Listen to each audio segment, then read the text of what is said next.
Continuing with our series on the top performing funds, today we'll focus on the SBI Magnum Mid Cap Fund, which has given around 20% returns in the past 1 year. Fund manager Sohini Andani joins me now. Thanks, Sohini, very much for joining me on the show. Thank you. Let's first talk about what's really worked for the fund. So SBI Midcap has been a bottom-up fund. So we have exposure across sectors. The stocks have been selected on a bottom-up basis, and we've basically looked for long-term growth stories over here. Let it be in the consumer discretionary sector, healthcare sector, staples, the sector, even industrials and financials. So it's across sectors, various stocks that we've selected, and we've looked for a long-term growth potential. That's really helped.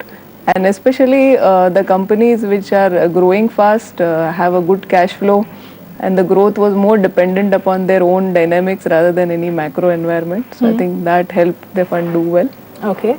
And given the volatility that we've been seeing, really, any sort of expectation of a possible portfolio rejig going forward? So normally we churn less, we buy it from 3 to 5 years perspective, Okay. But we keep looking for sectors where the opportunities are emerging. So currently we are increasing our exposure to industrials and construction sector, where we think the growth should pick up going forward now. Okay. Tell us about the sectoral bets really of the fund. As a fund, we are overweight is on healthcare, which is a big overweight for us, which has remained and which continues to remain a big overweight. We also have agrochemicals as a big sector where we are overweight on the sector. Apart from that, financials and industrials is another sector where we've been increasing weights in the portfolio. And what's your call on both the financials as well as the healthcare spaces, because both these sectors have a large exposure in the fund? The companies, either they are the structural growth stories, they've been growing year after year consistently, or the companies which have recently done well because of their good US filings or a big capacity expansion, and they benefiting. Basically, the US growth market has been a big driver for the healthcare stocks per se. Right. Apart from some companies which are domestically focused, like an Indoco or a Sanofi, which are domestically focused. So even those companies are doing very well. Okay. Similarly, on the agrochem side, we have some which has an exposure to the domestic market, where some has an exposure to the exports market, which does well for us. Within financials, we've had more exposure to NBFCs, which have been growing faster than the sector as a whole. So that's really helping them.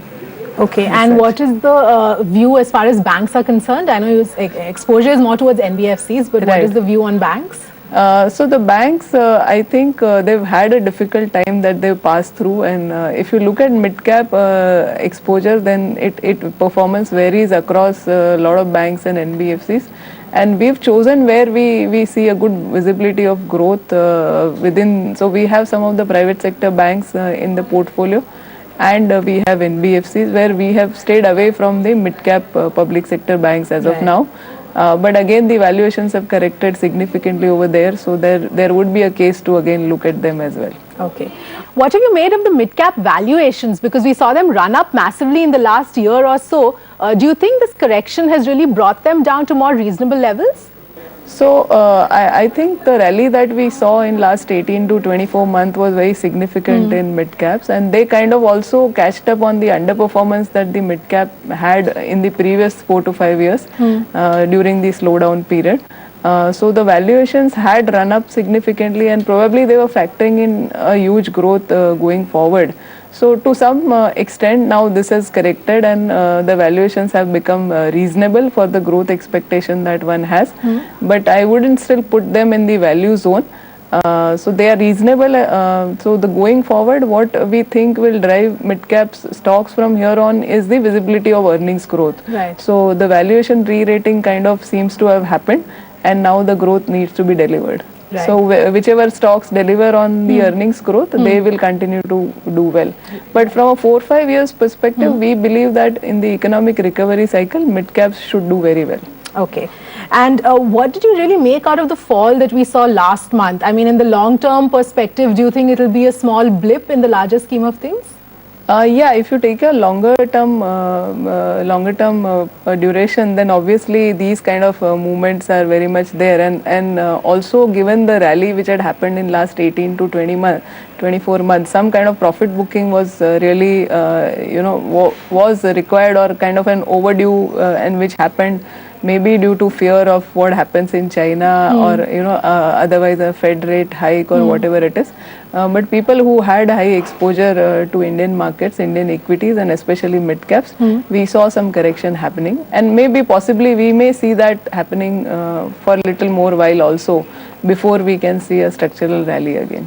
So aside from the sectors that we've spoken about, where are you really seeing value in the market right now? Do you think it's still a challenge to find that combination of quality and the right valuation? Yes, it's a challenge. The stocks have run up significantly, and the growth is still taking time to pick up. So there is not a lot of value, though valuations have slightly been reasonable and not too stretched now. Utilities is one sector where there is some value emerging in terms of, where the growth visibility is certain, fairly certain, the returns are fairly certain, and the valuations have corrected significantly. So that is one sector which from a value perspective looks good. And finally, what would be your advice really for investors right now? So the advice to the investors would be that if you invest in equities and especially into the mid caps, the horizon has to be long.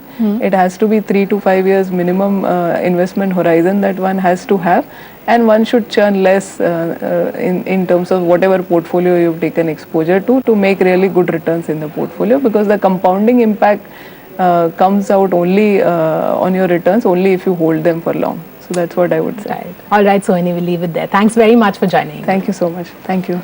Time for a short break. We'll come back and talk about the golden schemes and your fixed income investments.